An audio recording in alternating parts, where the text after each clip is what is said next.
mahasiswa dari Universitas Muhammadiyah Bandung, Prodi Psikologi Angkatan 2018 semester 5.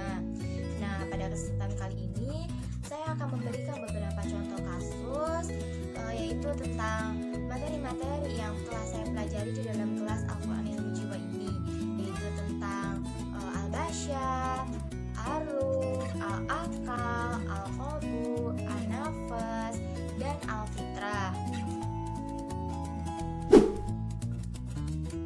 Yang pertama itu ada Al-Basyar. Al-Basyar adalah segala sesuatu yang bersangkutan dengan ciri-ciri manusia. Nah, baik berupa kebiasaan, kebutuhan, maupun sesuatu yang dikerjakan oleh manusia pada umumnya. Nah, contoh dari Al-Basyar ini misalnya ketika bulan puasa tiba, saya melakukan ibadah puasa.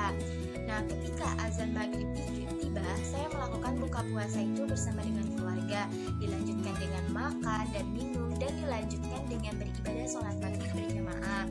Nah, itu dilakukan untuk memenuhi kebutuhan dasar manusia untuk mencapai kebahagiaan dan mencapai suatu kewajiban agama. Nah, selanjutnya itu ada Ruh. Ruh adalah sebagai sumber kehidupan, kesadaran, dan penggerak dari logika dan perasaan kita sebagai manusia. Ruh itu ditempatkan Allah Subhanahu wa Ta'ala pada raga manusia sehingga dapat merasakan perasaan dalam kalbu, hidup, berpikir, bertindak, dan banyak hal lainnya. Ruhlah inti kehidupan dari tubuh manusia. Contohnya itu misalnya ketika ada saudara saya yang mengalami hamil dan sudah memasuki periode yang cukup lama, maka dia akan merasakan adanya tendangan dan gerakan di dalam kandungannya. Nah, itu tandanya bahwa bayi tersebut telah dimasukkan oleh Allah berupa ruh. Nah, selanjutnya itu ada kolbu.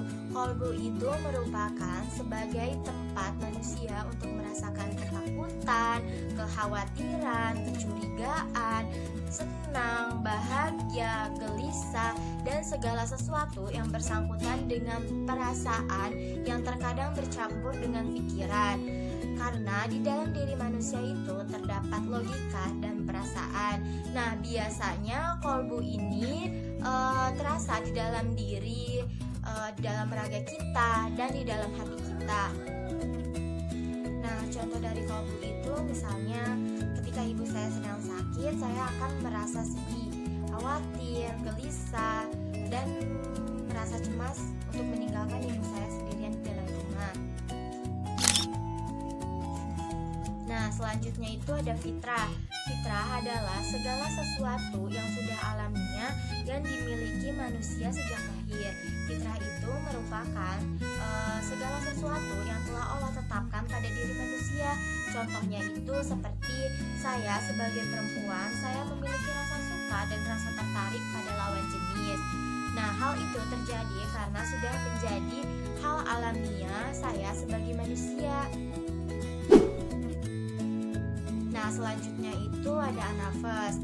Anafas adalah sebagai salah satu potensi dasar yang dimiliki oleh manusia selain akal dan ruh.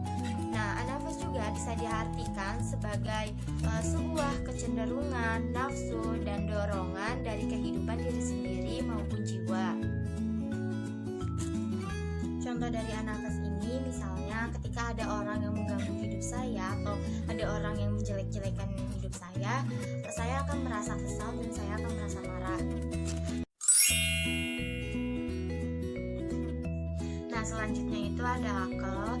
Akal dalam bahasa Indonesia itu dapat membantu kita sebagai manusia untuk memproses perasaan lalu mencari solusi dalam pemikiran agar terciptanya suatu tujuan perasaan yang tenang. Nah, adanya akal juga dapat membantu manusia untuk memahami mana yang baik. Nah, akal juga merupakan suatu sumber pemikiran yang bersifat kompleks, yang bersifat abstrak, refleks dari pengalaman yang pernah kita lalui sebelumnya. Contoh dari akal itu misalnya saya mengalami musibah, yaitu ada barang saya yang jatuh ke dalam sungai. Nah, karena panik saya sempat berpikir untuk mengambil barang tersebut ke dalam sungai. Namun saya menahan diri karena itu tidak masuk di akal, sedangkan saya tidak bisa dapat berenang. Maka saya mencari pertolongan kepada warga sekitar yang dapat berenang